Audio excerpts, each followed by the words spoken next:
¿Qué tal? Buenas noches. Buenas noches. Vamos a esperar a que se vayan conectando. Mi nombre es Peter Guamán, soy psicólogo de Libera y el día de hoy tengo unos temas para poder exponerles. Es un tema entretenido que nos incluye a todos, así que vamos a esperar a que se vayan conectando de manera que podemos empezar. Bienvenido, señor Marcelino Roca. Buenas noches. Buenas noches también con todos los seguidores que se van conectando. Es un gusto poder estar hoy con ustedes de nuevo. Como lo decía, mi nombre es Peter Guamán, soy psicólogo de Libera. Vamos esperando algunos minutos mientras que las personas se van conectando. Quizás estén llegando a su casa después del trabajo, o estén de pronto en el carro, estén en casa acomodándose o hasta tomando lonchecito. Así que aquí un gusto poder estar con ustedes. Vamos a ver que se vayan conectando. Me gustaría mandarles a todos saludos, pero debo decir que a veces no me sale, no me notifica que se están conectando. Así que no se resientan conmigo. Es parte, creo que, de la política de Facebook. Así que bueno. Mientras, cuéntenme cómo están, cómo les va, cómo ha ido su día. También hay una posible, ¿no?, llegada de la tercera ola que se ha iniciado, si no me equivoco, en Arequipa. Y bueno, creo que a todos nos incluye también en la crisis política, ¿no?, que atañe al país. Buenas noches, Ricardo, gracias por conectarte. Tú también un fiel seguidor aquí de los lives que me tocan hacer mensualmente. Así que nada, bienvenidos con todos. Vayan poniéndose cómodos. Hoy día tenemos un tema también que nos incluye a todos. Es un tema relacionado acerca de las recomendaciones para mejorar la convivencia familiar, que de por sí ya era complicado quizás antes de la pandemia y ahora puede que también lo sea un poco más, ¿no?, por el tema del aislamiento, lo que estamos viviendo. Bienvenida también Julia Yerma, gracias por conectarte, también fiel seguidora de los lives que me toca hacer. Así que bueno, ahora que se van conectando, creo que ya podríamos un poco empezar con el tema para que no me falte tiempo. Como les decía, dentro de un primer bloque vamos a hablar acerca de definiciones acerca de la convivencia familiar. En una segunda parte hablaremos acerca de las causas de los conflictos familiares. Y por último pienso brindarles algunas recomendaciones, ¿no? Nos vamos, como quien dice, a lo práctico, que es la parte también que más me gusta. Bienvenida también Ariana, gracias por conectarte. Hoy hablaré de recomendaciones para la convivencia familiar, así que bueno, vamos a empezar. Primero, por convivencia familiar. La convivencia familiar es esencial para la vida de las personas en sí, de la familia, ¿no?, que es el primer agente socializador. Hablamos de la familia como un núcleo. Y es importante para que el individuo, desde los padres hasta los hijos, ¿no?, puedan desarrollarse a un nivel sobre todo emocional, profesional, etc. Un núcleo familiar donde están incluidos los valores, el respeto, la comunicación eficaz, la aceptación incondicional de los miembros contribuirá a crear un ambiente de tranquilidad y armonía dentro de la misma. Bienvenido también Jesús Bellido, gracias por conectarte. Como les decía, un núcleo familiar saludable, incluyendo valores, comunicación eficaz, una aceptación incondicional entre sus miembros, contribuye a que se cree un ambiente de tranquilidad y armonía también dentro del entorno familiar. Además, también forja, como les comentaba, personas, ¿no?, con rasgos de personalidad que se pueden adaptar a la vida adulta. Así que, tomando eso como un punto de partida, ustedes, por ejemplo, ya que están aquí, quisiera también que participen un poco, que me hagan llegar sus comentarios, sus opiniones, de pronto si tienen por ahí un punto de vista, y que me vayan comentando cómo lo experimentan todo eso a raíz de los conflictos que puede haber, de los problemas, de las diferencias que hay de pronto entre los miembros de su familia. Y recuerden que conforme me vayan dejando las preguntas que hagan, así como los comentarios o sus experiencias de vida, porque aquí también estamos para eso, recuerden que a veces tarda unos segundos en llegar, así que no es que no les quiera responder para nada, simplemente que es cuestión, me imagino, de la red. Así que bueno, También me van confirmando si se escucha bien conforme avanzamos, así que ahora continuaré. Una vez que ya entendemos que la convivencia familiar es una parte esencial para poder desarrollarse las personas dentro de un núcleo, pasamos a las causas de los conflictos familiares. Como ustedes sabrán, dentro de la convivencia familiar siempre existen situaciones diversas que podrían llevar a que se genere conflictos o problemas entre sus miembros. Pero ¿qué es un conflicto? Según la Real Academia Española, el origen latín de la palabra conflicto deriva del término conflictus, que hace referencia a una lucha, a un combate, a una pelea. Es el momento más duro y violento de una batalla. Otros diccionarios señalan el conflicto como un apuro, una situación desgraciada y de salida difícil. Psicológicamente, el conflicto es la coexistencia de tendencias contradictorias en el individuo que generan, por ejemplo, angustia y trastornos neuróticos. No hablamos, por ejemplo, trastornos del humor, como depresión, como distimia, entre otros casos. Un conflicto conlleva un desgaste, un daño emocional que podría afectar a cada uno de los miembros de la familia, ¿no? Incluso también se podría ver afectada la autoimagen, se podría ver afectada la autoestima, se podría tener también cambios de humor bastante bruscos, ¿no? Alteraciones en el sueño, ¿no? Porque uno está pensando, oye, pero esta situación no la arreglé o se quedó pendiente. Se presenta el insomnio, hay alteraciones también del apetito, ¿no? Es como que si el conflicto, por ejemplo, es con la pareja, no te va a dar muchas ganas de sentarte a comer con otra persona y probablemente también por ahí tu apetito vaya a disminuir. Buenas noches, Jesús. Sí, saludos desde Ica. Bueno, saludos también para Ica. Gracias por conectarte. También he visto que eres uno de los fieles seguidores de los lives que me toca hacer de vez en cuando. Gracias. Como verán, las diferentes definiciones de conflicto, ahora, claro, aplicados a la convivencia familiar, generan un clima de constante malestar, de incomodidad. ¿Y esto qué afectará? Afecta, como les decía, las relaciones entre sus miembros, porque la familia funciona como un sistema. La comunicación también entre los mismos afecta, por ejemplo, el rendimiento en el trabajo, el rendimiento en los estudios. Pero aquí me gustaría que colaboren. ¿Qué opinan ustedes? ¿Un conflicto siempre es malo? ¿O acaso también es una invitación para poder limar algunas diferencias? Y como les digo, ¿todos los conflictos son malos? ¿Qué dice, por ejemplo, la historia de la humanidad respecto a los mismos? ¿El conflicto podría acaso generar un cambio? ¿Qué opinan ustedes? Vamos, esas personas que están conectadas, que son 9, según estoy viendo aquí, me gustaría que me puedan brindar un poco su opinión, ¿no? Para que podamos aquí hacer ciencia, estando aquí todos conectados. Así que vamos, anímense, no tengan miedo. Esto es como cuando en el salón nos decían, a ver, ¿quién va a preguntar? Y bueno, en vista de que el profesor nadie levantaba la mano, me gustaría también poder decir, sí, tú contesta.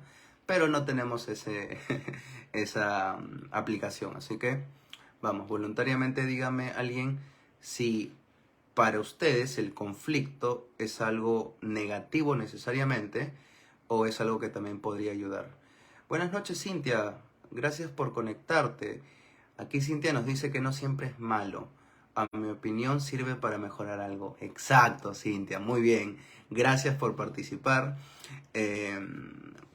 Sí, efectivamente, el conflicto pues tiene su parte negativa, pero también una parte positiva. Y nos vamos a ceñir, por ejemplo, a lo que dicen los autores Girard y Coach. El conflicto, ellos lo definen como que se encuentra plagado en todas las áreas de la vida humana, en todas las instituciones. No es ni negativo ni positivo, más bien es parte de la condición humana, no algo natural que termina afectándonos a todos, sea de pronto la edad que tengamos, la cultura, los ámbitos, los diferentes ámbitos, por ejemplo, la familia, la escuela, el trabajo. Y aquí también viene lo relevante, y esta parte me gustaría que todos la puedan apuntar e incluso recordar. El conflicto es un suceso potencialmente positivo, ¿no? Donde la negatividad o, bueno, el problema no deriva del conflicto en sí, sino, y esa es la parte importante, de la respuesta que nosotros tengamos al conflicto, porque como verán, los conflictos o los problemas entre las personas, entre las familias, siempre van a existir. La idea es nosotros, desde nuestra postura, desde poder ir mejorando de pronto como personas, cómo respondemos a estos conflictos, a las diferentes problemáticas que se puedan presentar. Así que por ello debemos aprender a analizar y entender el conflicto, pues eso nos ayuda a dar una respuesta mucho más adaptativa, mucho más resiliente a lo que se nos esté presentando. Pero bueno, ¿qué opinan ustedes? ¿Pensaban que el conflicto y los problemas eran necesariamente malos? ¿O ya habían llegado, como Cintia, a la conclusión de que casi la gran mayoría de conflictos o problemas termina siendo positivos según cómo reaccionemos a los mismos?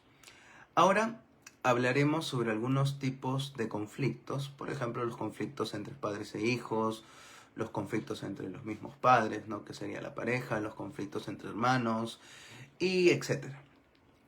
Algunos motivos que pueden generar conflictos, por ejemplo, tenemos uno de los casos más típicos quizá dentro de nuestra coyuntura, el tema de la infidelidad, el hecho de no expresarse bien, ¿no? El hecho de expresarse gritando, la indiferencia, el tema también de las cuestiones económicas, ¿no? El dinero, las tareas de casa, las tareas del colegio, la hora de llegar a casa, ¿no? A veces de los adolescentes, el no seguir o las órdenes que se imponen, no las reglas que se podrían tener dentro de un núcleo familiar, las peleas entre hermanos, no las diferentes disputas, el uso del dinero por parte de pronto de los hijos, las compras innecesarias, el uso de tecnología, los juegos, etc. Las amistades también que la persona pueda tener y que podrían afectar también a la familia, el consumo de alcohol, no sé, pues de drogas, de tabaco y un largo etcétera. Por ejemplo, en sus familias, ya que tengo aquí alrededor de 10 personas conectadas, ¿qué causa conflicto? ¿Qué hace que la familia discuta y empiecen a generar dificultades? Vayan dejándome por ahí sus opiniones para poder resolverlas también y hasta quizá darles una recomendación sobre el final de la exposición o en la parte intermedia. Aquí veo que se conectó también Sonia Yarma, gracias por conectarte. Andrea Oliva también, un gusto tenerlos aquí de nuevo. Así que bueno, hoy para que más o menos se ubiquen de lo que estoy hablando, hablo acerca de la convivencia familiar.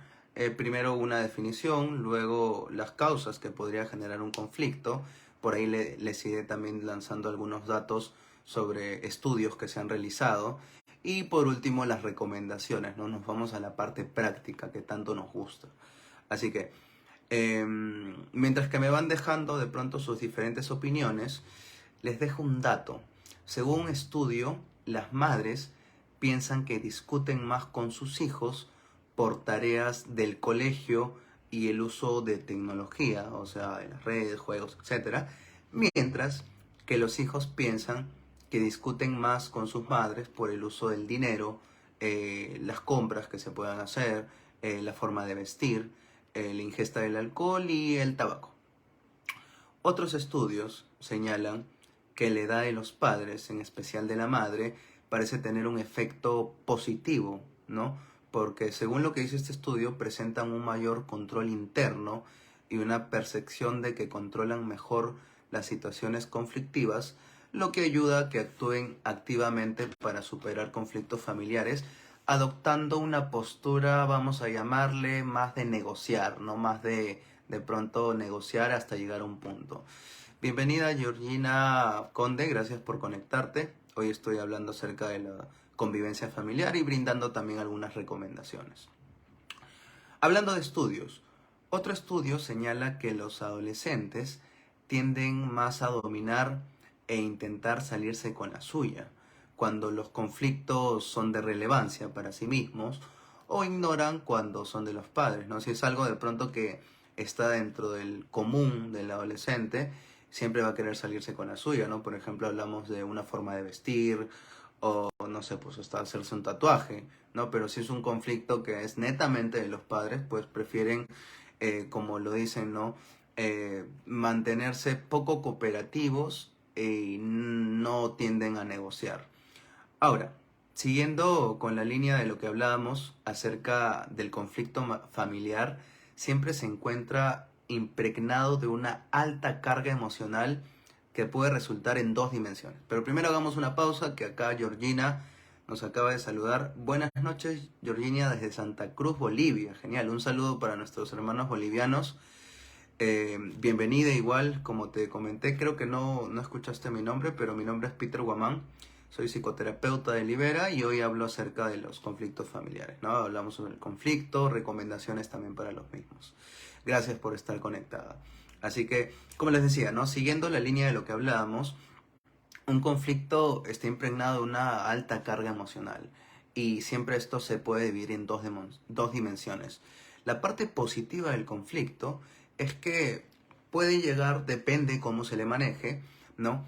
A reforzar los lazos familiares cuando se gestiona a través del diálogo, cuando se persiguen fines de pronto educativos y requiere también la aceptación de todos los implicados.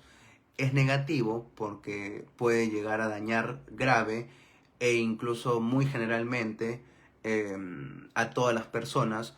A veces también el daño puede ser temporal o permanente, ¿no? En las relaciones entre los miembros, cuando se aplican, por ejemplo, soluciones inadecuadas o una forma inadecuada de actuar. Hablamos, por ejemplo, de mostrarnos violentos frente al conflicto. Hablamos, incluso aunque no lo crean, el hecho de adoptar una postura demasiado pasiva, ¿no? El hecho de no poder decir nuestro punto de vista o una postura evitativa, ¿no? Es como que sabes que hay un conflicto, pero no, simplemente lo evitas. Es como que lo barres a un ladito y sigues haciendo como si nada hubiera pasado. Bueno, eso también es hacer que el conflicto se prolongue, ¿no? Incluso, por ejemplo, el hecho de a veces hasta querer imponernos frente a un conflicto, el hecho de querer predominar, como algunos le dicen. Recordemos también que las emociones negativas, como hablemos de enojo, miedo, frustración, contribuyen a simplificar exageradamente los conflictos, ¿no? Es como que disminuye la confianza y provoca que uno piense, ¿no? Si de por sí ya de pronto estás enojado, con miedo, triste, pues todo lo que haga la otra persona, ¿no? Si no sé, pues si deja el vaso o algo de una manera fuerte, ¿no? O tira la puerta, pues ya lo interpretas como que ya te está queriendo provocar, ¿no? Y hace que interpretes esa conducta específica como algo que te podría estar atacando, ¿no? Te podría estar hasta incluso faltando el respeto. Las emociones positivas, por ejemplo, ¿no? Hablamos de alegría, satisfacción, felicidad, aumentan la tendencia a encontrar posibles relaciones entre los elementos de un problema, ¿no? O sea, pasa algo y empiezas a pensar, bueno, esto por qué se está dando, ¿no? De pronto hice algo o dejé de decir alguna cosa, ¿no? Y ahí uno empieza a analizar un poco, se encuentra más una visión más amplia de la situación y también podríamos llegar a tener, ¿no? Situación o maneras de resolver el conflicto más innovadoras. La calidez, la sensibilidad y la capacidad empática de una familia contribuye decisivamente al desarrollo de competencias y emociones perdurables y también, por ejemplo, al desenvolvimiento adecuado socioemocional de los niños, ¿no? Ya en su vida adulta. Algunos estudios de Oliva y Parra señalan que aquellos adolescentes con un nivel más alto de autonomía muestran un contexto más familiar, más conflictivo. Y ustedes dirán, ¿qué? ¿Cómo puede un adolescente muy autónomo tener de pronto un ambiente familiar más conflictivo? Pues hacen que aparte del ambiente familiar conflictivo, también relaciones difíciles con sus compañeros, una menor autoestima y satisfacción vital, especialmente, por ejemplo, en el caso de las chicas, donde se dice que el alto grado de autonomía puede estar reflejando relaciones afectivas inadecuadas con los padres, ¿no? ¿Qué nos quiere decir esto o este dato en términos sencillos? Pues que en vez de perseguir, ¿no?, una autonomía emocional absoluta, la idea es mantener una relación cordial, ¿no?, afectiva, un vínculo cercano donde la confianza, el respeto, la corresponsabilidad, el tacto y el apoyo sean preponderantes para que los pequeños en casa desarrollen un estilo emocional mucho más saludable. También tenemos que una familia donde predominen conductas o comportamientos desajustados, ¿no?, agresivos o hasta incluso delictivos, lo más probable es que los niños que crezcan dentro de este núcleo familiar eh, asuman o imiten, ¿no?, estas conductas también como normales. Según Hernández, existen tres tipos de relaciones padres e hijos que son saludables. Las primarias, ¿no?, relaciones primarias o de sustento, donde los padres se ocupan de cubrir las necesidades básicas, ¿no?, primarias del niño, como alimentación, seguridad, protección, amor, ¿no? Las secundarias, que así como cumplen las necesidades primarias o básicas, los padres también se preocupan por sus propios gustos, ¿no?, sus hobbies, sus amigos, sus salidas, estudios.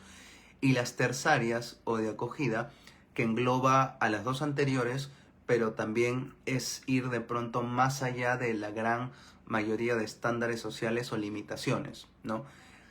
Aplicando lo anterior en sus tres niveles, primario, secundario y terciario, se mejora la convivencia familiar, escolar y social, además de que se favorece esta actitud de negociar, ¿no?, donde podemos llegar a un acuerdo, no podemos, es como el constante tira y afloja, pero no hay uno que se caiga y pierda, sino que se busca un punto medio, ¿no? Se mejora también la confianza, el diálogo, las relaciones afectivas, etcétera. Existe otra problemática, según los estudios, que es típica y genera un gran nivel de conflicto. Es, por ejemplo, el hecho de que los hijos exigen que los padres los quieran y aprueben en todo lo que hagan y dejen de hacer, y lo contrario, los padres exigen que sus hijos sigan los senderos marcados por ellos, sintiéndose decepcionado, ¿no?, y traicionado cuando se salen de ellos. Imagínense, bueno, pongamos un modelo, una familia donde todos son profesionales, no sé, pues papá doctor, madre abogada, y los hijos, ¿no?, o uno de ellos, pues tiene tendencias, por ejemplo, como el cuadro que está arriba, ¿no?, más hacia el arte, no tiene en mente estudiar una carrera profesional, pues aquí claramente va a existir un conflicto, porque este hijo va a querer, o sea, que los padres lo acepten, ¿no?, de manera incondicional, a pesar de que ha decidido no seguir una carrera profesional, pero sus padres, o sea, por su parte, puede que tengan la actitud, ¿no?, de que quieren que su hijo, no sé, pues, o tenga o estudie sí o sí una carrera, ¿no? Y se sienten decepcionados. Y tú sabes que cuando te sientes decepcionado de una persona, o sea, no solamente lo verbalizas, no solamente lo gesticulas, sino también se ve, o sea, en tu postura, en tu actitud, en los gestos que haces cuando la otra persona te cuenta lo que hace, etcétera. Esa, por ejemplo, es una de las causas constantes de conflictos entre la familia. Ahora, dentro también del espectro de la comunicación, tenemos que algunos estudios señalan que los hijos se comunican más con sus madres que con sus padres. Ustedes dirán, bueno, podría ser que no. No hablo, por ejemplo, de familias donde están compuestas por mamá y papá, porque me imagino que también hay familias no monoparentales. Así que eso es, como les digo, estos estudios son relativos, es cuestión de tenerlos en cuenta, pero no son una verdad absoluta. Eh, como les decía, estos estudios dicen que los hijos se comunican más con las madres que con los padres, ¿no? Y respecto al contenido de la comunicación, para los temas más íntimos, es como para los temas más íntimos, o sea, hablar de amistades, de gustos e intereses, recurren a la figura materna. Y mientras que la figura paterna conversan con él, no sé, pues normas en el hogar, planes a futuro, etcétera. Y claro, los temas que probablemente las personas en casa no conversen, ¿no? Y hablo de hijos, hablo también de los adultos, Los temas que menos se tocan son sexualidad, ¿no? Sexo básicamente, política, aunque ahora me imagino que sí lo deben estar tocando, religión, ¿no? El hecho de ingesta de alcohol, beber, fumar, drogas, etcétera, ¿no? Quizás porque estos temas son como que los más controversiales. Ahora, existen tres estilos de comunicación a nivel familiar que los autores mencionan. Por ejemplo, el estilo comunicativo afectivo. Y me gustaría que conforme vaya explicando estos tres estilos, ustedes también me digan su punto de vista, ¿no? O se sientan identificados y me digan, yo me comunico de ese modo, o de pronto introyecten hacia sí mismos y digan, creo que estoy adoptando ese rol, ¿no? A la hora de resolver un conflicto. Esa postura, perdón, de comunicarse. El primer estilo comunicativo es el afectivo. Son personas que al comunicarse son afectivos de manera verbal, ¿no? Y también a manera no verbal. De pronto son comprensivos, son conciliadores. A ver, pongamos un ejemplo, una persona de un estilo comunicativo afectivo, por ejemplo, dentro de las películas, no sé, se me viene a la mente el señor Miyagi, cuando hablaba con Daniel San, ¿no? Él se mostraba afectivo, se mostraba comprensivo, se mostraba conciliador. Me imagino que habrán visto Karate Kid. Y si no lo han visto, probablemente no entiendan la referencia, pero seguro que por ahí algún personaje, ¿no? les hará recuerdo, dirán, creo que con este se asemeja. Un estilo comunicativo violento, ¿no? Son sujetos de pronto que optan por insultar y se irritan la mayor parte del tiempo, ¿no? Por ejemplo, aquí, ¿quién podríamos tener? A ver, un estilo comunicativo violento que a ustedes se les venga a la mente de algún personaje de pronto de películas, de series, de la farándula, etcétera. Vamos, quiero que colaboren. Mientras tomo un poco de agua.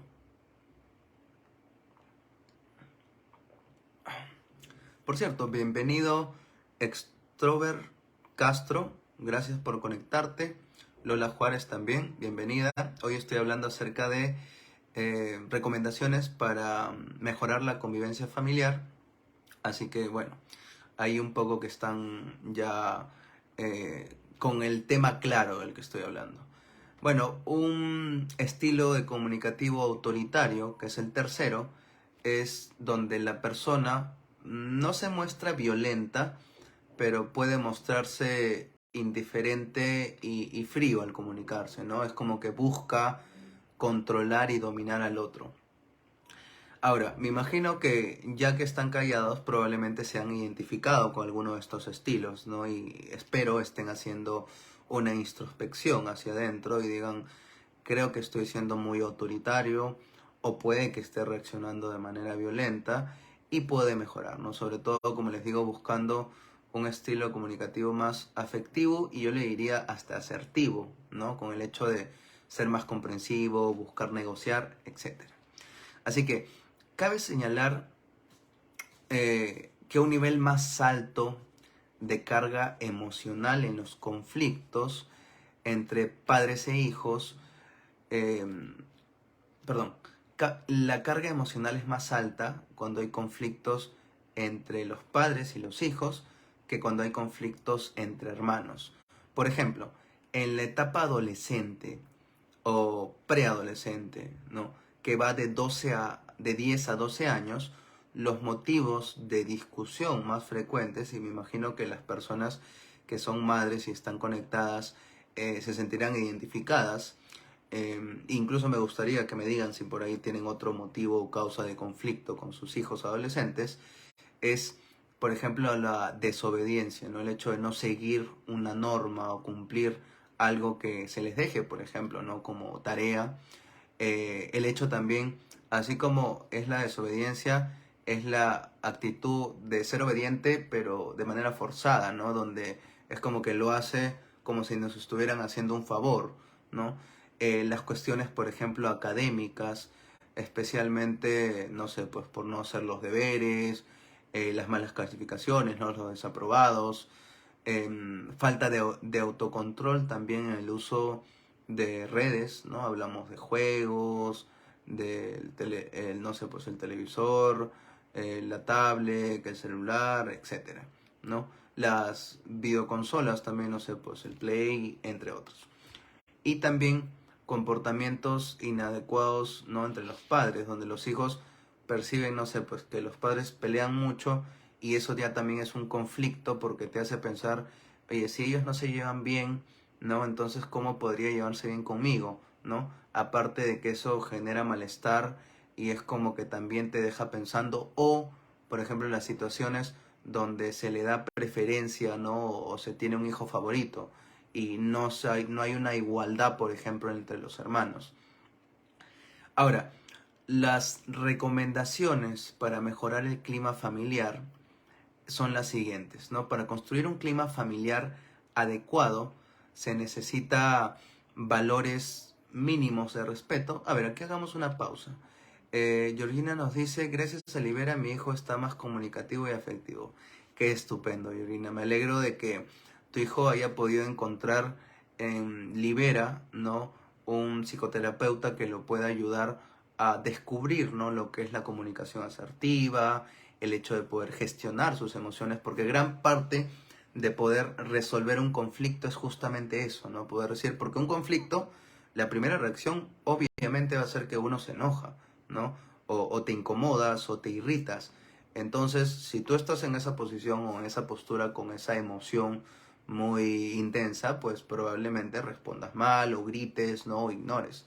Así que me parece excelente. Desde aquí las felicitaciones a tu hijo, ¿no?, por haber entendido un poco el arte de manejar mejor los conflictos, de comunicarse, ¿no?, de mostrarse más efectivo. Igual son recomendaciones también que más abajo voy a señalar, pero me parece excelente. Como les decía, para construir un clima familiar adecuado o lo más saludable posible, ¿no?, tiene que tenerse o tener en cuenta valores mínimos de respeto, el hecho de igualdad, no un trato horizontal, no un trato vertical donde se supone que hay monarcas o reyes y pues los hijos son los esclavos, ¿no? El hecho también de que haya justicia a la hora de que se impartan los diferentes castigos, que haya apoyo, ¿no?, que haya solidaridad familiar, comprensión, diálogo. Los padres deben preocuparse también, y esto va para todos los padres, una jaladita de oreja de vez en cuando, por cultivar su propio yo, ¿no? El hecho de hacerse mejores personas de modo que sus hijos puedan actuar como, o sea, el hecho de hacer mejores padres va a hacer que sean mejores referentes para sus hijos, ¿no? Un clima familiar también se relaciona directamente con el desarrollo de la empatía entre los miembros de la familia. El sentirse acogido también en la familia significa sentirte aceptado, ¿no?, reconocido, querido, protegido, ¿no? Significa, como decía más arriba, recibir amor incondicional, apoyo también incondicional, acompañamiento, por ejemplo, por parte de los padres, orientación y guía. El diálogo en la familia debe también caracterizarse por la narración de experiencias, ¿no? Las experiencias que muchas veces los padres traen consigo por todos los años que han vivido, pues se convierten en ejemplos y en modelos de aprendizaje para los otros. Y esto a su vez fortalece los lazos familiares que se pueda tener entre padres e hijos, entre hermanos, etc. Ahora, algunas orientaciones para la gestión de conflictos. Los conflictos, como hemos visto hasta este punto, no se pueden evitar. Y como analizamos también más arriba, en lo que debemos centrarnos, y esta es una parte entretenida, es en la respuesta que podemos tener ante los mismos, que pues, a veces puede ser violenta, a veces puede ser evitativa, a veces puede ser pasiva, ¿no? Y aprendiendo poco a poco a gestionar los conflictos a un poco más de manera pacífica, ¿no? Por ejemplo, la orientación educativa también debe centrarse, ¿no? O sea, me refiero al hecho de la psicoeducación, también debe centrarse en formar a los adultos para que puedan aprender a convivir entre sí mismos. Por ejemplo, imagínense una familia, si hay constantes conflictos entre la pareja, entonces, ¿qué esperan si entre ellos no pueden llegar a un acuerdo de la relación o de la convivencia que van a tener dentro de todo el grupo, dentro de todo el sistema familiar? Bueno, probablemente esperen lo peor, ¿no? La percepción y actitud también que tenemos hacia el conflicto, ¿no? Si percibimos el conflicto como algo negativo, lo que haremos es evitarlo y por lo tanto se podría prolongar mucho más el sufrimiento adoptando una postura pasiva hacia el mismo, ¿no? Lo mejor es analizarlo y ver la forma de gestionar un cambio en nuestra postura o nuestra manera de responder y establecer también límites saludables cuando no se pueda solucionar un conflicto, ¿no? El humor ayuda también a prevenir los conflictos. El humor siempre crea un ambiente cómodo, ¿no? Quita las tensiones. La gente, o sea, las personas dentro de un núcleo pueden preguntar lo que se les apetezca porque el humor sirve, como quien dice, para romper el hielo, ¿no? Aprendes más porque estás relajado, ¿no? Es como que si te veo a ti reír, si te veo sonreír, pues eso es amigable, ¿no? Y me siento mucho más cercano contigo. Pero bueno, hasta aquí quisiera que alguna de las personas conectadas me dé su opinión acerca de algunas recomendaciones que he dado acerca del conflicto o no sé, pues me cuenten un caso que estén viviendo actualmente, ¿no? Para poder hacerles llegar de pronto una recomendación o decirles si quizá necesitan, ¿no?, ayuda profesional para poder manejar un poco lo que están viviendo, ¿no? Lo que les está pasando. Así que vamos a ver, vayan comentándome, háganme saber sus opiniones, ¿no?, sus casos, de manera que no me siento aquí solito. Así que, bueno, me imagino que deben estar pensando, deben estar escribiendo, tengo fe de eso, ¿no? Así que voy a continuar para centrarme un poco más en la parte práctica, ¿no? Porque hasta ahorita ha sido una parte teórica, ¿no? Mencionando algunos estudios, algunas definiciones. Así que bueno, ahora vamos a lo práctico, vamos a las estrategias en sí para mejorar la convivencia familiar desde la postura de abordar el conflicto de una mejor forma. Lo primero y esencial para poder abordar un conflicto y a su vez mejorar la convivencia familiar, porque eso es lo que estamos buscando, es la escucha, el hecho de poder escuchar. La escucha es esencial y efectiva cuando entendemos lo que el otro quiere decir.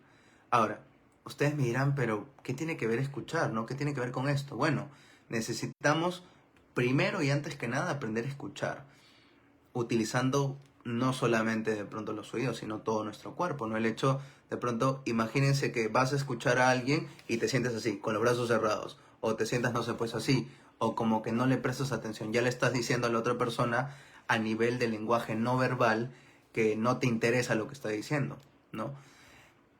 No hay una postura física exacta o absoluta para escuchar, pero de pronto una postura relajada, ¿no?, y abierta facilita mucho las cosas. Otra parte importante también es el dar la cara, ¿no? Mirar a los ojos de pronto, no tampoco no mirar quizá como si le estuvieras, no sé, pues haciendo los rayos láser, pero sí no cambiar, intercambiar la mirada, como que bajarla, cambiarla, con eso ya le estás diciendo a la otra persona que lo estás escuchando, ¿no? El hecho también de expresar nuestras emociones a través de los gestos, como una sonrisa, ¿no? Algo de pronto en particular. Las palabras también ayudan a escuchar, pero ustedes dirán, ¿cómo las palabras ayudan a escuchar? Imagínense que le estás contando algo a alguien y la otra persona está totalmente callada. Sí, de acuerdo. Pero también es oportuno, ¿no?, que te pueda decir, claro, ajá, sí, sí, concuerdo contigo o no estoy de acuerdo, ¿no? Así el otro puede saber que le estamos prestando atención, ¿no?, que lo estamos sobre todo escuchando.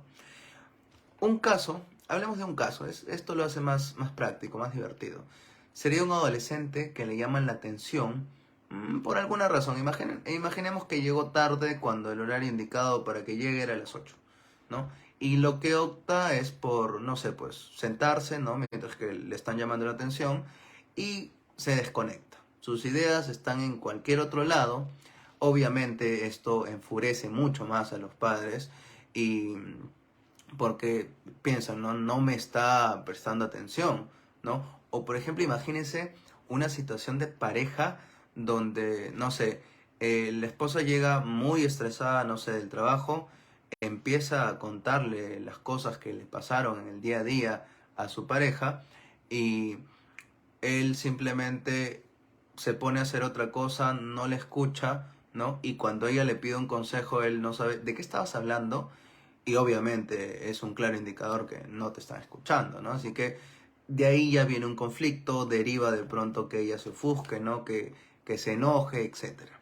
Esa es la primera parte y acuérdese, escuchar, parte esencial para manejar un conflicto. Lo segundo, el hablar. Es difícil solucionar problemas cuando no hablamos. Y peor aún, por ejemplo, cuando al hablar insultamos, criticamos, utilizamos el sarcasmo. Sí, yo lo sé, el sarcasmo es divertido, pero al menos no a la hora de resolver un conflicto. Es mala idea, terrible idea. Los mensajes dobles, por ejemplo, no, o los mensajes incongruentes. Si cambiamos el lenguaje, podemos cambiar el escenario de la discusión e incluso hasta el resultado. Buenas noches, Juan Carlos. Guamán, gracias por conectarte. Pablo Romero, también gracias por estar aquí. Estoy hablando hoy acerca de las recomendaciones para mejorar la convivencia familiar. Gracias por conectarse y ahora estoy en la parte ya casi sobre el final donde les hablo sobre las recomendaciones en sí, ¿no? La primera era escuchar, aprender a escuchar, ¿no? Y mostrar, hacerle saber al otro que lo estamos escuchando, que nos importa lo que dice. La segunda parte es hablar, ¿no? Como les decía, ¿cómo solucionamos un problema si no lo hablamos? Y si adoptamos esta postura de insultar, de criticar, utilizar el sarcasmo, los mensajes dobles, incongruentes, si cambiamos la forma en cómo utilizamos el maravilloso lenguaje, pues probablemente cambie o gire un poco el escenario de la discusión y hasta incluso el resultado, ¿no? Los pasos para poder hablar: prestar atención y entender, o sea, escuchar lo que dice el otro. Expresar también lo que pensamos de esa situación de manera asertiva y sin hacer daño. Hablar en primera persona lo que a mí me pasa y no culpabilizando a otro. Ahora les pongo un ejemplo. Hablar también de lo que nos gustaría que pase o que cambie, ¿no? Para mejorar la situación. Ahora, un ejemplo, vayamos a la parte práctica. Es distinto decir me has decepcionado a me siento decepcionada de esta situación.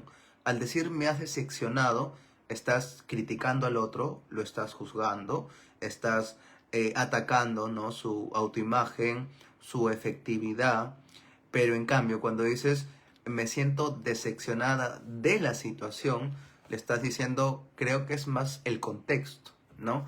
Aquí Freddy Guamán también se conecta. Buenas noches, Freddy, gracias por conectarte y por seguirnos.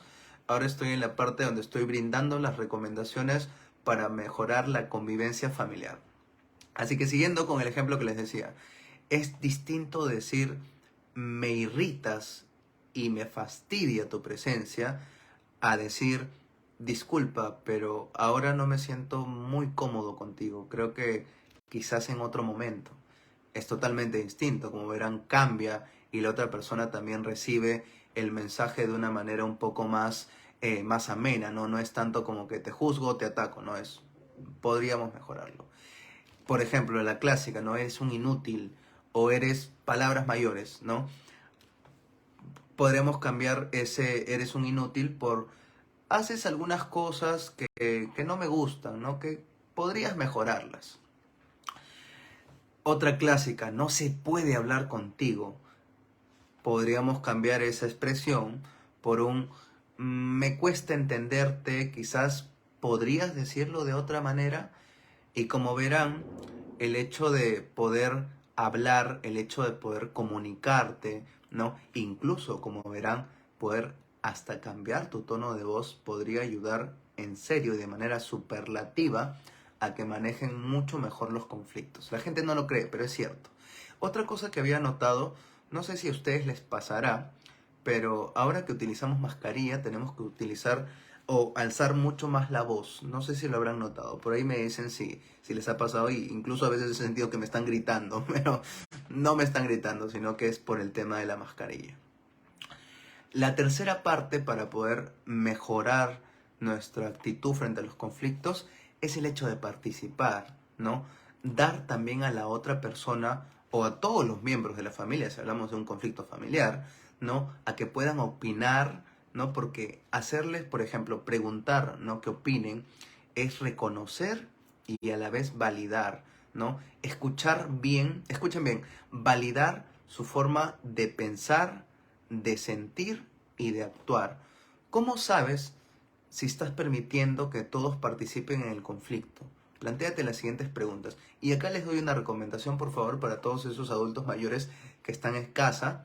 El hecho de que muchas veces ya en la edad adulto mayor como que la familia te deja de lado, ¿no? Y no se toman en cuenta de pronto tu punto de vista. Les pediría que empiecen a tomar en cuenta, ¿no? Lo que dicen, porque a veces los adultos mayores tienen muy buenas formas de resolver conflictos, ¿no? Así que tómenlos en cuenta, así sea para una decisión, no sé, pues para la compra de algo o para reunirse de tal forma, tómenlo en cuenta. Ahora, ¿cómo saben ustedes y si están permitiendo que todas las personas dentro del núcleo familiar participen dentro del conflicto? Pues plantéense las siguientes preguntas, y esto es esencial. ¿Todos tuvieron la oportunidad de hablar o solo hablé yo?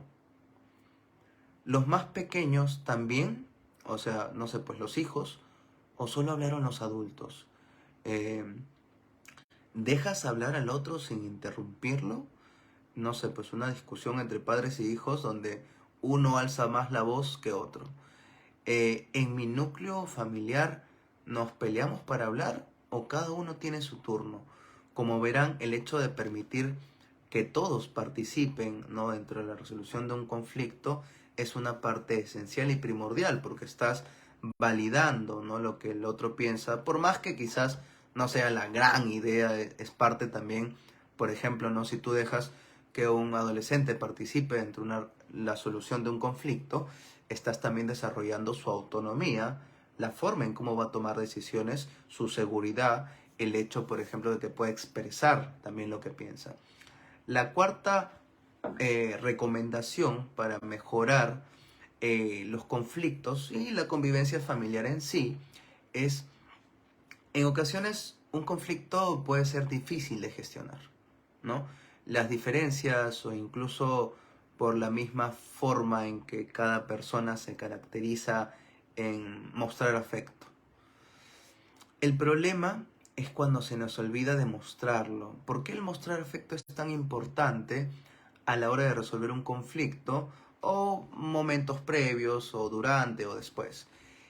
El problema es que si tú no te muestras afectivo, te muestras muy, llamémosle frío, te muestras muy distante, muy indiferente, pues solo estás haciendo que se prolongue el conflicto, ¿entienden? Así que yo les pregunto, ¿hace cuánto tiempo, y por favor escuchen bien, no termina un conflicto con un abrazo eh, o no sé, pues una estrechada de mano, ¿no? O un café? ¿Hace cuánto no le dicen a su pareja que todo el sacrificio que hace es importante y válido? Siempre pregúntense a sí mismos el hecho de qué le debe estar pasando a la otra persona para reaccionar de ese modo. ¿Yo acaso he dejado de mostrarme afectivo? ¿He dejado de hacer algo? La quinta recomendación, ¿no? Terminando la anterior, es el hecho de poder colaborar, el hecho de buscar soluciones pensando en las necesidades de todas las partes, ¿no? Significa que no que todos salgan beneficiados, porque a veces en un conflicto es como que ya yo gané, tú perdiste. No, yo gané, tú luto, no, tú perdiste. Recordemos que en un conflicto familiar no es que hayan ganadores y perdedores, porque si el conflicto no se resuelve de manera adecuada, al final a todos los va a afectar, ¿no? Porque como les dije, la familia funciona como un núcleo, así que esa es una parte importante.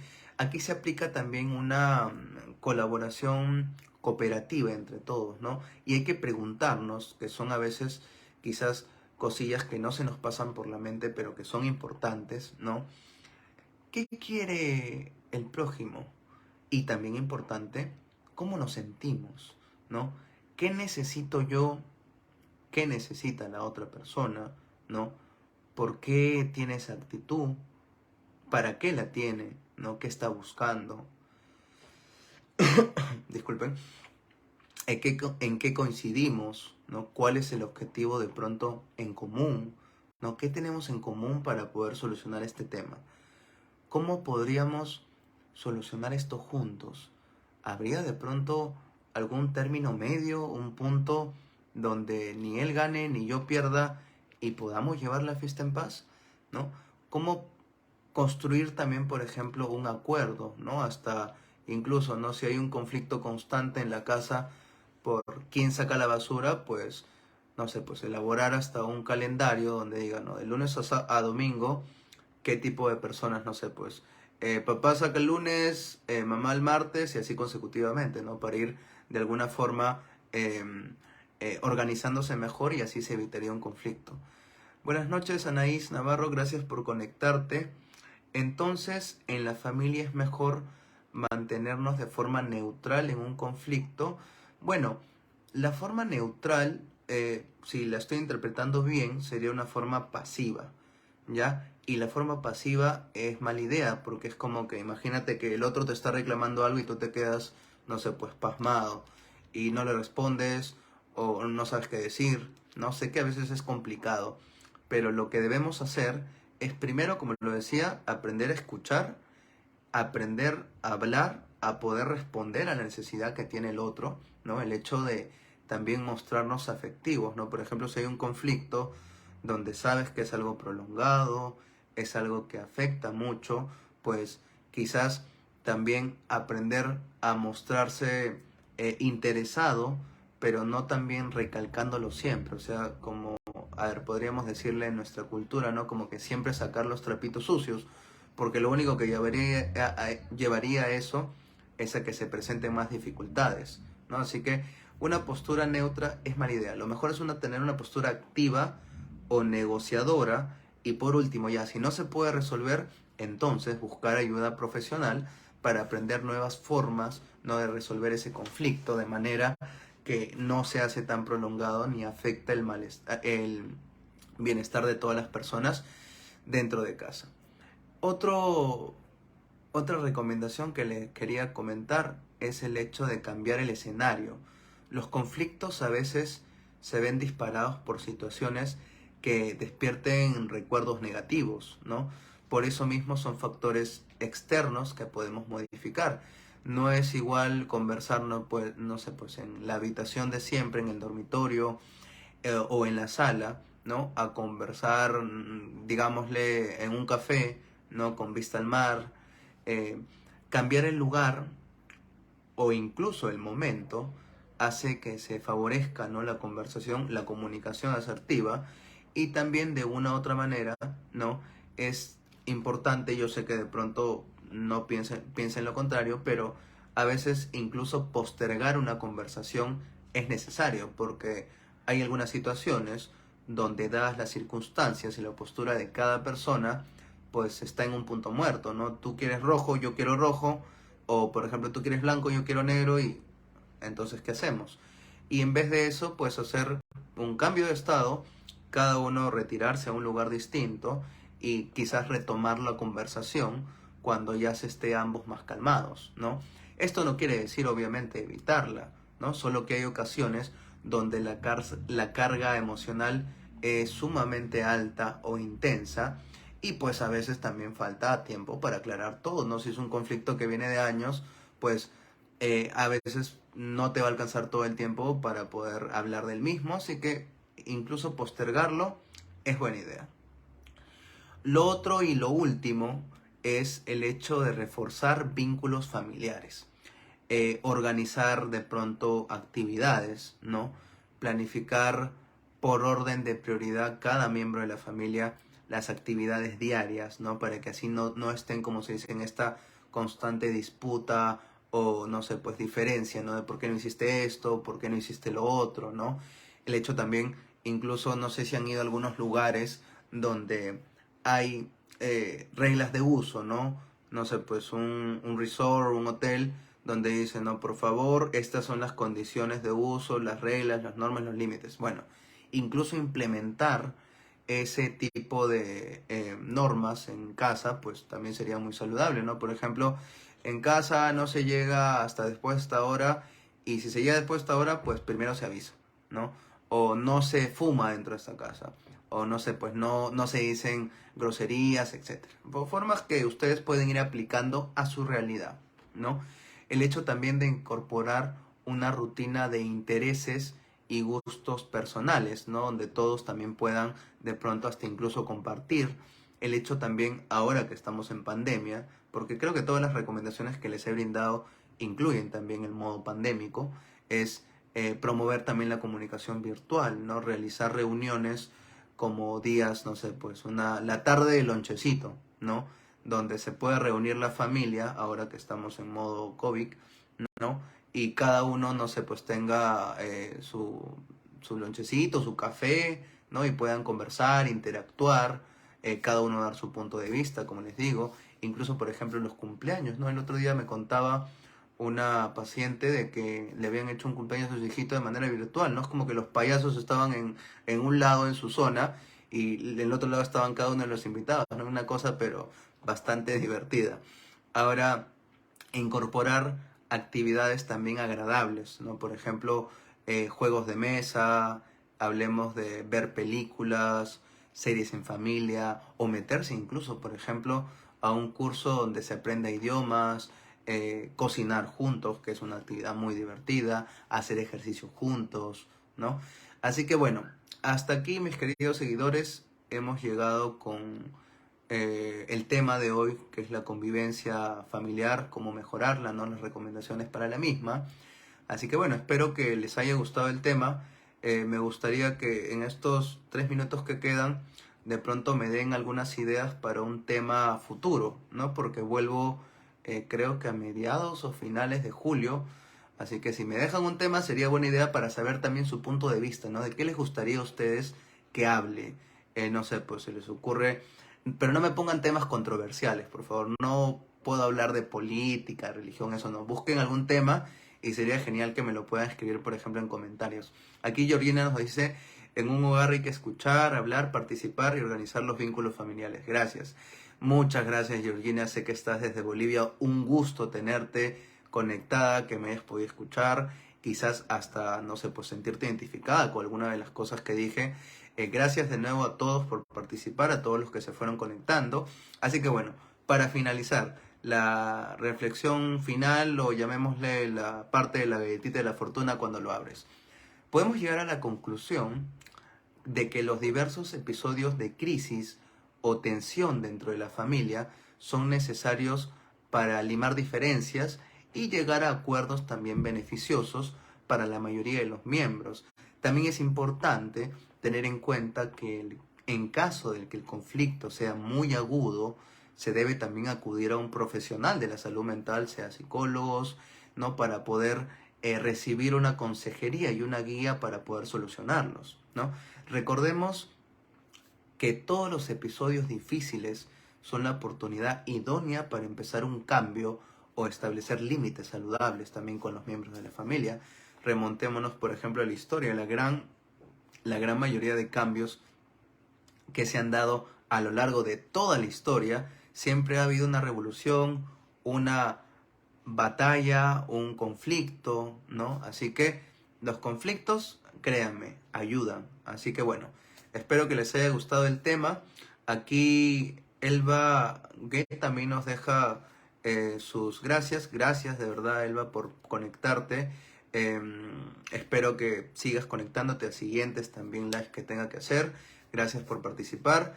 Aquí Cintia nos dice una sugerencia de tema: ¿cómo saber que soy tóxico o tóxica?